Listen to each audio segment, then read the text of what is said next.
Bienvenue sur Shérif du Rap, la chaîne qui décortique l'actualité du rap français et américain.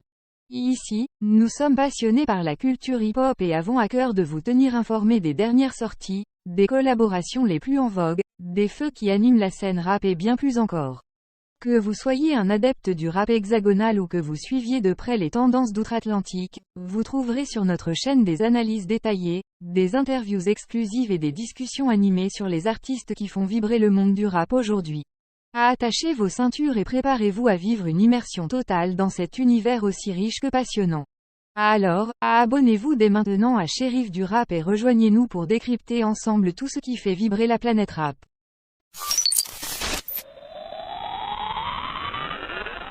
Dossé défend le rap considéré comme une musique pratiquée par des sous-diplômés. Les rappeurs sont considérés comme ne sachant pas lire une partition de musique. Sur Twitter, Dossé a réagi énergiquement face aux attaques envoyées contre les rappeurs. L'auteur de « Habitué » n'a pas apprécié la dévalorisation faite à l'endroit des rappeurs.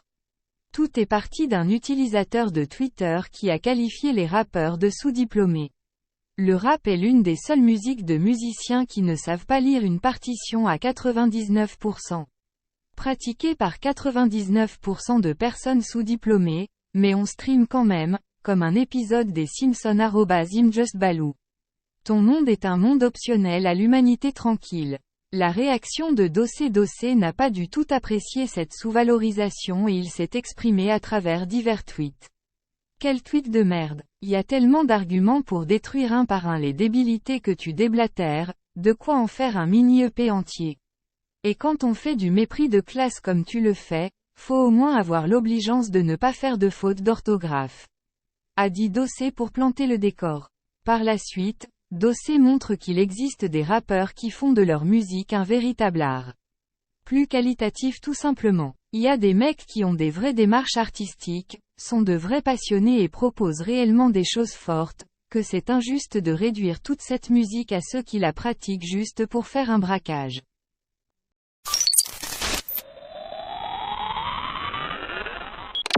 Jean Messia et Medine se clashent au sujet de l'actualité tunisienne. Les migrants sont expulsés du territoire tunisien et le monde du rap n'y reste pas indifférent. La situation en Tunisie interpelle plus d'un. Acteurs à divers niveaux de divers pays se prononcent sur le sujet des migrants et n'hésitent pas à prendre position. Medine et Jean Messia en ont plutôt fait leur sujet de confrontation. Jean Messia est celui qui a attaqué en premier en dénonçant le comportement de Medine face à l'actualité tunisienne. @Medine Records traite ceux qui défendent la France et l'identité française de fachos et de racistes. Mais ce même hashtag Medine perd brutalement sa langue râpeuse et longue sur le pouvoir tunisien qui défend ardemment la Tunisie et l'identité tunisienne. Il en dira un mot chez EELV. La réaction de Medine face à cette attaque qu'il y a eu sur Twitter, Medine n'a pas tardé à répondre à Messia. Il propose de l'occuper avec des récompenses à donner aux gardes-frontières. C'est certainement une manière de l'attaquer sur la cagnotte organisée pour le policier ayant tué Naël à Nanterre. Lui il aime les Arabes que quand ils sont racistes comme lui. Tu vas faire une tombola pour les gardes-frontières qui laissent mourir les Noirs dans le désert non? Avant cette actualité, Medine avait essuyé les critiques de Bruno Attal sur le comportement de son fils qui lui avait donné des coups en réponse à une blague de mauvais goût. Le rappeur n'avait pas hésité à répliquer. Les artistes prennent position par rapport à la situation en Tunisie. En Tunisie, le traitement subi par les migrants n'est pas de nature à plaire aux artistes.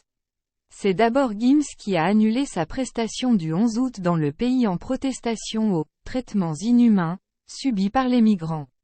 Par la suite, Big Flo et Oli aussi ont annulé leur concert du 3 août dernier.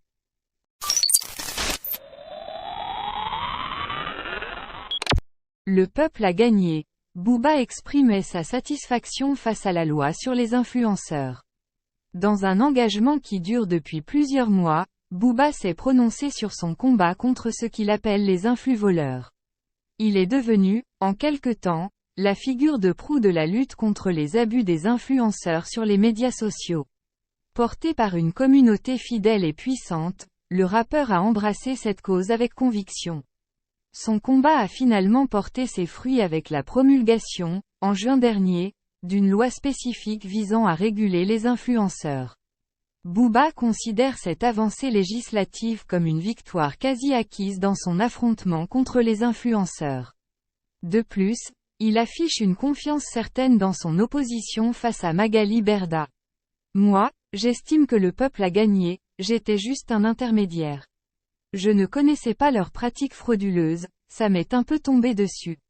Ça a fait du bruit et les parlementaires n'ont pas eu d'autre choix que de se saisir du dossier.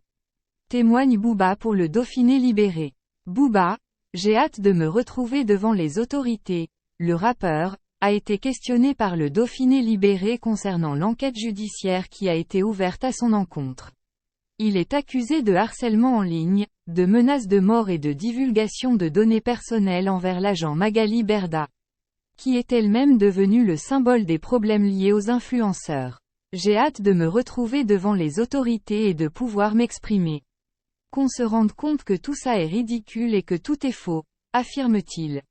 Le rappeur avait posté plusieurs tweets ciblant Magali Berda, argumentant toutefois que ses actions relevaient de la dénonciation plutôt que du harcèlement. Parmi eux, il y avait une publication contenant une photo qui laissait entendre la présence d'une vidéo à caractère sexuel impliquant Magali Berda. Un autre tweet révélait l'adresse de l'école où la fille de cette dernière était scolarisée. Nous arrivons à la fin de cette vidéo dédiée aux actualités rap sur la chaîne Shérif du Rap. Nous espérons vraiment que vous avez apprécié cette immersion au cœur de l'univers musical qui passionne tant de personnes à travers le monde. Avant de conclure, nous tenons à remercier chaleureusement chacun d'entre vous pour votre soutien constant et votre amour pour la musique rap. Vos commentaires, vos likes, vos partages ont toujours été une énorme source de motivation pour notre équipe. Nous tenons également à adresser un immense merci à tous les artistes qui font vivre cette culture au quotidien, qu'ils soient célèbres ou méconnus. Votre talent, votre détermination et votre authenticité sont une inspiration pour nous tous. Nous vous encourageons à continuer à innover, à repousser les limites de la créativité et à partager votre message avec le monde. En tant que chaîne dédiée à l'actualité rap, nous continuerons à vous tenir informés des nouvelles sorties, des collaborations inédites et des moments forts de cette industrie. Nous serons présents pour vous donner notre analyse, nos avis et nos recommandations, toujours dans l'objectif de vous offrir le meilleur contenu possible. Enfin, n'oubliez pas que la musique rap ne se limite pas qu'à de simples vibrations sonores. Elle est aussi un moyen puissant de partager des histoires, de prendre position sur des enjeux sociaux, et de donner une voix aux sans-voix. Alors, continuons à soutenir les artistes qui utilisent leurs plumes pour défendre des causes justes et à utiliser notre propre voix pour amplifier les messages qui nous tiennent à cœur. Sur ce, nous vous donnons rendez-vous très bientôt pour de nouvelles vidéos passionnantes et inspirantes sur la chaîne Shérif du Rap. D'ici là, restez connectés, restez passionnés et surtout, continuez à faire vibrer le monde avec la puissance du rap. Prenez soin de vous, et à très vite.